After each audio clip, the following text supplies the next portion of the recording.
Greetings, greetings, greetings. Today, let me adjust this camera just a bit. Today, I wanted to bring some self-care prompts for the energy that we are in right now.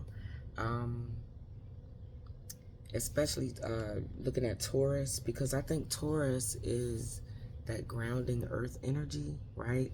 I'm surrounded by Tauruses. My sister's birthday is May 7th. My mom's birthday is May 18th. And I got a host of other earth people around me to keep my Libra energy grounded. I think I just planned it that way. So, I wanted to pull some cards to speak to our self-care and self-love right now during this energetic season that we are in. We're still kind of at the beginning to me, even though we're in Taurus season. I feel as though we're still at that, we're still dealing with that Aries energy because we are right in that nodal, those nodal axis points, Libra and Aries, right? So we're always going to be at the beginning of something or a new beginning of something, right?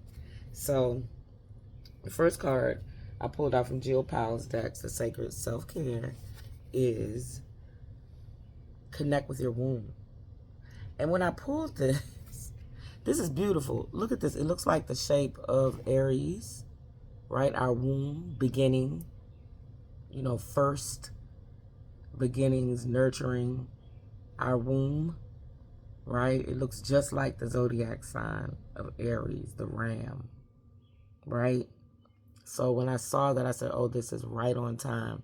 And then I started thinking, well, how do men connect with a womb if they don't really have one, right? Because sometimes this card deck makes me think it's just for women, but it's not. So let me read what it says. I bring my dreams to life. Connect with your womb. Meditate on drawing forth the creative energy of your womb or your mother's womb, right? Or the cosmic womb. This will help you gather insight about creations that the universe is calling forward from within you. By opening up this intuitive dialogue with your womb, you will also better understand what needs releasing, because we hold a lot of energy there that needs to be released, right? Rest one or both hands on your lower belly and send loving energy to this space. I do this a lot because I want to lose weight in that space. So I tend to hold my belly and tell it how much I love it and tell the fat in it that I don't want it to be there anymore. And as I work out or exercise, please go away. So yes, talk to your body. It's very important. This is like, it's like Soul Speak, by Julia Cannon. It's like you listen to your body's prompts and then you give it you give the healing that it needs, right? So ask your womb, physical or energetic, the following questions like, what creation wants to come forward through me? What energies are stored here? What womb traumas within me or from my lineage need healing? If fertility or birthing is in your energetic field, take this time to tune in deeper to your womb, right? That's the vessel where new life creation comes through this, right? So we have to keep it clear and keep it aligned and keep it balanced. So we have to care for our womb. I know a lot of ways women care for their womb physically is through detoxification, through enemas, and different things like that we can insert into our bodies to clean out our wombs. I know there's a lot of things out here. I like the vaginal yoni steams. You can sit on one of those and just allow the steam to carry forth within your womb. But there's so many ways of connecting with your womb, whether you're a man or a woman. Okay, so please do that. It's earth energy too. You're connecting to earth, Mother Earth, the divine mother, the first mother, right? So then, I don't know, 2 cards came out each time, and that's cool with me. The next one came out, it said hydrate. Listen, I think this was for me, Because I buy cases and cases of water, and I swear I must drink about 5 out the whole case. So something's not right. We need to hydrate more. We need to consciously and intentionally hydrate. That means set a timer, get a big water jug. I like distilled water. I love spring water, and purified water. So if I had to pick my first water, it would be distilled and then purified and then spring water. People will probably say, no, you should do that the other way around. And I'm like, no, because I understand the distillation process. The steam process removes impurities and radicals from your water. So distilled water actually is better than spring water. Yes, it is. And alkaline water, it's better. All right. Hydrate. I am made of water and in touch with the tides of life, the ebb and flow of life. Literally, that's what water is about, the ebb and flow. It's life, okay? It's the resource we need to greet with deep reverence and respect. Love water. Water should not have any enemies ever. Even if you drown in it, it should not have enemies. Water is our friend. It is our life force, right? Just like the sun. On our blue planet, water is abundant. It's everywhere. Fresh, clean drinking water is challenging sometimes because of us, because of what we do, right? So we have to be better at that. They say you should drink spring water. Oh, and also I think this is really cool.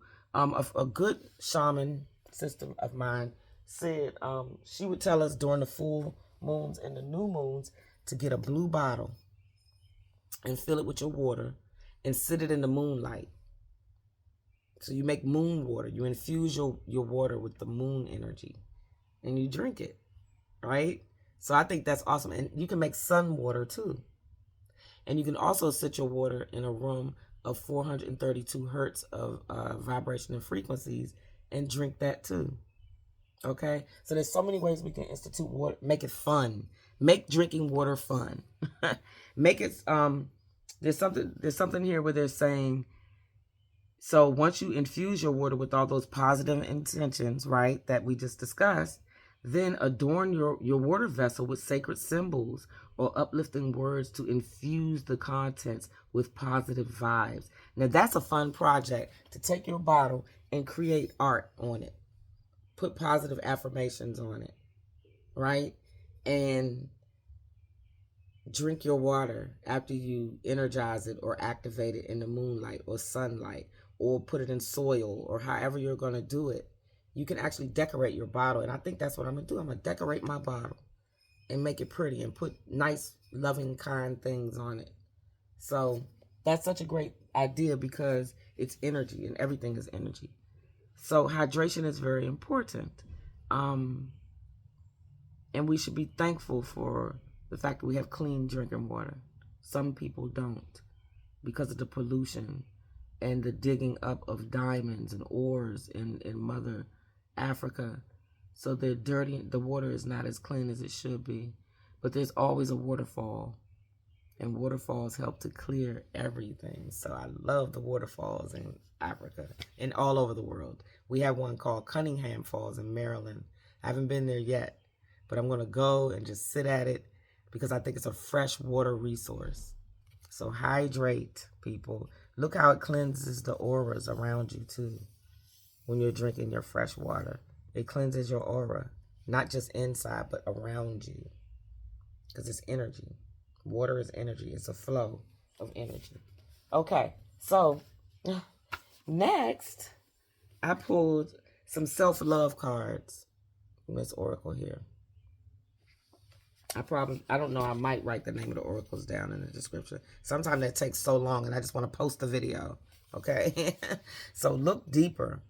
This says, there's more beneath the surface. Remain cool and centered. Take time to look at the deep underlying currents and follow your own intuition. So they're referring back to water again. And you can see this beautiful mermaid sitting here. And when they say go deep, they're talking about something that is not necessarily like a surface thing. Like you have to look deeper than even the deepness that you have looked into already. You have to go even further. Just like what I did with the meaning of my name. I just kept going further and further and further and further until I reconnected with the fact that I am energy. I am light. I'm literally that. That is my soul. That is what I was born as. Okay? And all of us are some form of energy. You just got to find which one you tap into most, which one will benefit you and the world that you live in the most. So I'm going to read a little bit. It says, this card invites you to take a closer examination of something that is troubling you. It indicates a need to go beneath the surface to the heart of the matter, right? And they say the more uncomfortable the feeling, the greater the effort is to hide some things. So that's why we have to go dig a little deeper, because we have hidden things way deep down within, right? We've hidden so deep, because we were so uncomfortable. It didn't feel good, right? So we just took it and balled it up and put it in a corner in a box somewhere. And we keep burying it because we're putting other things there too. So we're just burying everything, right? Because the more we dump on, the more it gets buried. I was looking at a documentary the other day about ancient Egypt and how in order for them to excavate, they have to remove so much, tons and tons of trash, because it just kept getting buried on top of all of these tombs. The people used it as trash, places to put trash and their garbage. So when they went to go excavate, they had to remove all the trash first before they could even get to the part of digging in to get to the tomb. So go deeper, right? Find out and then heal that, right? Find out what you can do to center yourself. If you have to take a walk in nature, if you have to create by painting or drawing something or go to a museum, you right, get away from the people you're around all the time and go to a museum or something by yourself and enjoy that. Detach yourself from first impressions and be open to new information. The newness is coming back around again. New water, new birth, newness. Okay? So yoga, meditation, whatever it is you have to do, but dig deeper. Whatever these activities are, they will take you to a deeper place where healing can begin. So during this energetic time, do some of that soul search and go deep. All right? And then the next card and final card that came out was Heal. I love this card so much. I love unicorns. They have visited me. So I really love unicorns. The energy of a unicorn is so intense, but light. It's like you're being, how can I say it? It feels like you're being kissed by energy. I don't know how to describe it, but when they come into your energy field, it's like you definitely need to have your alignment and clear chakras, your Ritu system, because it's an energy that's almost uplifting. It almost lifts you up. It's so vibrational. The frequency of it is so it's just high vibration. Beautiful, loving vibration of unicorns. They're very beautiful. So this one says, wounds need to be acknowledged before they can heal, especially those that are unseen. That's why you have to dig deeper, okay? Give yourself the time and space, whatever is necessary to regain your wholeness, right? So this whole reading is just about getting deep inside that womb space, healing that inner child space, right? Healing that inner child space. That inner child space is filled with water. It's like a well, and it's filled with all this water, and you have to go deeper and deeper and deeper to get to the treasure at the bottom. So this entire reading, to me, is definitely about that deepness, that connecting back within yourself, your beginning, and your beginning was your childhood, right?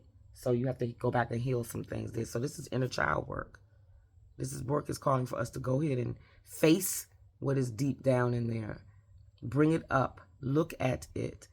It says self-love involves knowing yourself deeply, taking responsibility for whatever you need right here, right now. Self-love means self-care, not selfishness. Focusing on the well-being of the most important person in your life, who is you, okay? It requires acknowledgement of your wounds, of your unhealthy patterns, of your your negative self-talk. Accept the fact that you abuse yourself. Accept the fact that you ignore your worth and you run away from conflict and you rely on other people's opinions. Accept that you do that and then heal it. Don't ignore it. Don't try to act like you don't do this and you don't do that and you're not this and you're not that. Each journey towards wholeness is going to be unique. Everybody's is different. I think that's part of the problem. We think everybody's healing should look the same. Everybody's knowledge should look the same. It's not. It depends on your life experiences and your soul's journey, how your healing will come up for you, how your wounds will come up and how you will see them and how you will heal them, the route that you take, right? What is important is that you remember your wholeness, your birthright. You have a birthright to love, to health, and abundance, right? And in order to get to those things, you must heal. Reach for it in whatever form you need because you're worth it. I love this message. It's telling us to release those old patterns and embrace newer, healthier habits. I can't say anymore. That wrapped it up for me. This whole entire reading was about self-love and healing those deep inner child wounds. See? They all speak to each other. They all connected. Deepness of the wound, the hydration of the water, the healing, going deep, looking deeper. You can't make it up. That's it. That's your self-care and your self-love prompt for this energy that we're in.